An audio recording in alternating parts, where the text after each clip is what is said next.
Hi, Anu's കിച്ചണിലേക്ക് സ്വാഗതം. ഇന്ന് ഒരു കുഞ്ഞു പായസത്തിൻ്റെ റെസിപ്പിയാണ്. 3 ചേരുവകൾ മാത്രമേ ഉള്ളൂ. നല്ല ക്യാരമൽ ടേസ്റ്റിലുള്ളൊരു പായസം. കുട്ടികൾക്കൊക്കെ ഒത്തിരി ഇഷ്ടമാവും. അപ്പോൾ ഈസി ആയിട്ടുള്ള ഈ പായസം എങ്ങനെയാണ് ഉണ്ടാക്കുന്നതെന്ന് നമുക്ക് നോക്കാം.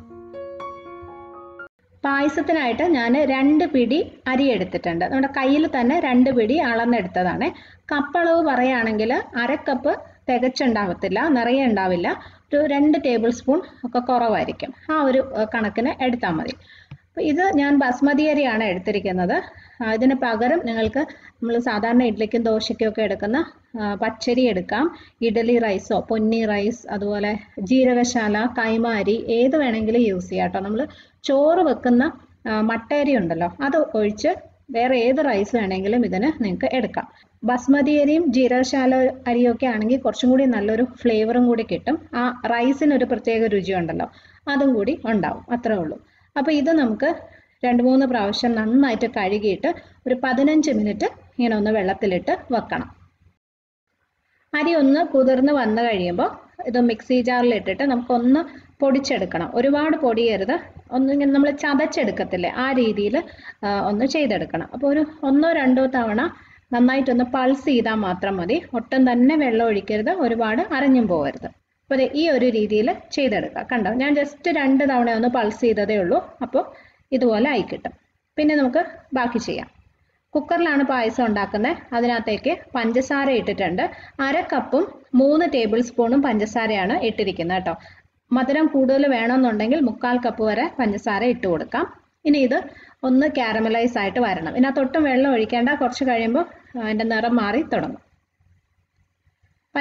ഒരു 2-3 മിനിറ്റ് കഴിയുമ്പോൾ തന്നെ പഞ്ചസാര ഇതുപോലെ സൈഡിൽ നിന്നൊക്കെ ഇങ്ങനെ കാരമലൈസ് ആയി തുടങ്ങും. അപ്പോൾ ഇനി തീ കുറച്ച് ഏറ്റവും ലോ ഫ്ലെയിമിലേക്ക് വെച്ചിട്ട് ഇതിങ്ങനെ ഇളക്കി കൊടുത്തുകൊണ്ടിരിക്കാം. പെട്ടെന്ന് തന്നെ ഇത് നിറം മാറി വരും.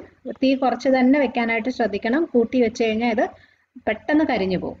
നല്ലൊരു ഗോൾഡൻ കളർ ആയാൽ മതി, ഒരുപാട് അങ്ങ് ബ്രൗൺ ആവണ്ട. അപ്പം അതിനൊരു കയ്പുണ്ടാവും, പായസത്തിനും ആ ഒരു കയ്പ് തോന്നും. ഇതുപോലെ നല്ലൊരു ഗോൾഡൻ കളർ ആയാൽ മതി. ഇനി നമുക്ക് ഇതിനകത്തേക്ക് പാൽ ഒഴിച്ചു കൊടുക്കാം. 4 കപ്പ് അല്ലെങ്കിൽ 1 ലിറ്റർ പശുവിൻ പാലാണ് കേട്ടോ.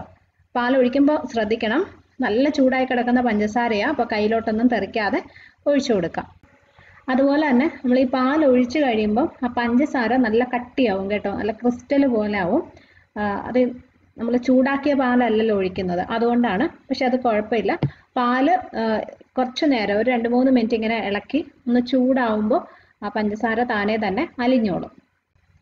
ഈ സമയത്ത് തന്നെ നമ്മൾ നേരത്തെ ക്രഷ് ചെയ്ത് വെച്ച അരി ഉണ്ടല്ലോ, അതും കൂടി ഇട്ട് കൊടുക്കാം. ഇപ്പം പഞ്ചസാര അലിഞ്ഞിട്ടില്ല, പാലൊഴിച്ച് ഉടനെ തന്നെ റൈസും കൂടി അങ്ങ് ഇട്ടാൽ മതി. ഇനി ഇത് നമുക്ക് കുറച്ച് നേരം ഒരു 2-3 മിനിറ്റ് ഇങ്ങനെ വെച്ച് നന്നായിട്ടൊന്ന് പാല് ചൂടാവട്ടെ. അപ്പോഴേക്കും പഞ്ചസാര നല്ലോണം അതിനകത്തങ്ങ് അലിഞ്ഞ് ചേരും. അപ്പോൾ പാല് നന്നായിട്ട് ചൂടായിട്ടുണ്ട്, തിളയ്ക്കണ്ട, നല്ലോണം ചൂടായാൽ മാത്രം മതി. അപ്പോൾ ചെറിയ തീയിലാണ് വെച്ചിരിക്കുന്നത്. അപ്പോൾ പഞ്ചസാരയും ഫുള്ള് അലിഞ്ഞിട്ടുണ്ട്. ഇനി നമുക്ക് കുക്കർ അടയ്ക്കാം. ഇപ്പോൾ ഇതിനകത്ത് വെയിറ്റ് ഇട്ടിട്ടില്ല, ഹൈ ഫ്ലെയിമിൽ, അതായത് തീ കൂട്ടിയാണ് വെച്ചിരിക്കുന്നത്. ഒരു 1-2 മിനിറ്റ് കഴിയുമ്പോൾ ഇതിനകത്തുനിന്ന് നന്നായിട്ട് ആവി വരും. അത് കഴിഞ്ഞിട്ട് വെയിറ്റ് ഇട്ട് കൊടുക്കാം. ഇതുപോലെ ആവി വന്നു തുടങ്ങുമ്പോൾ വെയിറ്റ് ഇടണം. എന്നിട്ട് ഉടനെ തന്നെ തീ കുറച്ച് ഏറ്റവും ലോ ഫ്ലെയിമിലേക്ക് വെക്കാം. നിങ്ങളുടെ സ്റ്റൗവിലെ ഏറ്റവും ചെറിയ ബർണറിൽ ഏറ്റവും ലോ ഫ്ലെയിമിൽ, അങ്ങനെയാണ് ഇത് കുക്ക് ചെയ്യേണ്ടത് കേട്ടോ. തീ കൂടിക്കഴിഞ്ഞാൽ ഈ പാല് തിളയ്ക്കുമ്പോൾ വല്ലാതെ പുറത്തേക്ക് ചീറ്റും. അതുകൊണ്ട് തീ ഏറ്റവും കുറച്ച് തന്നെ വെക്കാനായിട്ട് ശ്രദ്ധിക്കുക. ഒരു 3 വിസിൽ, 3 അല്ലെങ്കിൽ 4 വിസിൽ വേവിച്ചാൽ മതി. അത് കഴിയുമ്പോൾ ഓഫ് ചെയ്ത് വെക്കുക. കുക്കറിൻ്റെ ആവി ഫുള്ള് പോയിട്ട് തുറക്കുമ്പോൾ പായസം റെഡി ആയിട്ടുണ്ടാവും. ഒരു 10-15 മിനിറ്റിനുള്ളിൽ തന്നെ ഈ 3 വിസിലും വരും കേട്ടോ. അത്ര സമയം എടുക്കുള്ളൂ. അപ്പോൾ കുക്കറിൽ 3 വിസിൽ വന്നു കഴിഞ്ഞ് ഞാൻ ഓഫ് ചെയ്ത് വെച്ചതാണ്. ഇതിൻ്റെ ആവിയൊക്കെ പോയി തുറക്കുമ്പോൾ ഇതുപോലെ ഉണ്ടാവും. പായസം നല്ല അടിപൊളിയായിട്ട് റെഡി ആയിട്ടുണ്ട്. ഞാനത് നല്ല കുറുകിയിരിക്കുന്ന രീതിയിലാണ് ഉണ്ടാക്കിയിരിക്കുന്നത്. അതുകൊണ്ടാണ് 2 പിടി അരി എടുത്തത്. സാധാരണ ഇതുപോലെ കുക്കറിൽ പായസം ഉണ്ടാക്കുമ്പോൾ 1 ലിറ്റർ പാലിന് 1 പിടി അരിയാണ് കണക്ക്. അപ്പം ഞാനിതിപ്പോൾ ഈ ഒരു രീതിയിൽ ഇങ്ങനെ കുറുകി ഇരിക്കാൻ വേണ്ടിയിട്ടാണ് 2 പിടി അരി എടുത്തത് കേട്ടോ. പിന്നെ അതുപോലെ തന്നെ നമ്മൾ മിക്സിയിൽ ഒന്ന് പൊടിച്ചല്ല ഇട്ടത്, അപ്പം അതും കൂടെ കൊണ്ട് ഈ ഒരു രീതിയിലായിരിക്കും ഉണ്ടാവുക. നല്ല ടേസ്റ്റാണ് കേട്ടോ. ആ റൈസ്, അരി നല്ല വെന്തിട്ട് നമ്മൾ വായിലിങ്ങനെ അലിഞ്ഞിറങ്ങുന്ന പോലെ അത്രയും സോഫ്റ്റ് ആയിരിക്കും, അത്രയും ടേസ്റ്റുമാണ്. ഓക്കെ, അപ്പോൾ നിങ്ങളിത് ഉണ്ടാക്കി നോക്കണം.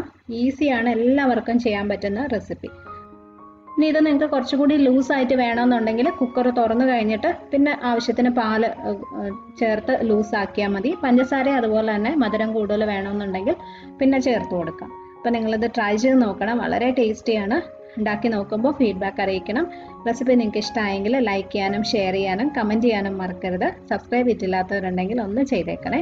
അപ്പോൾ അടുത്തൊരു നല്ല റെസിപ്പി ആയിട്ട് നമുക്ക് വീണ്ടും കാണാം. Bye friends, thank you for watching.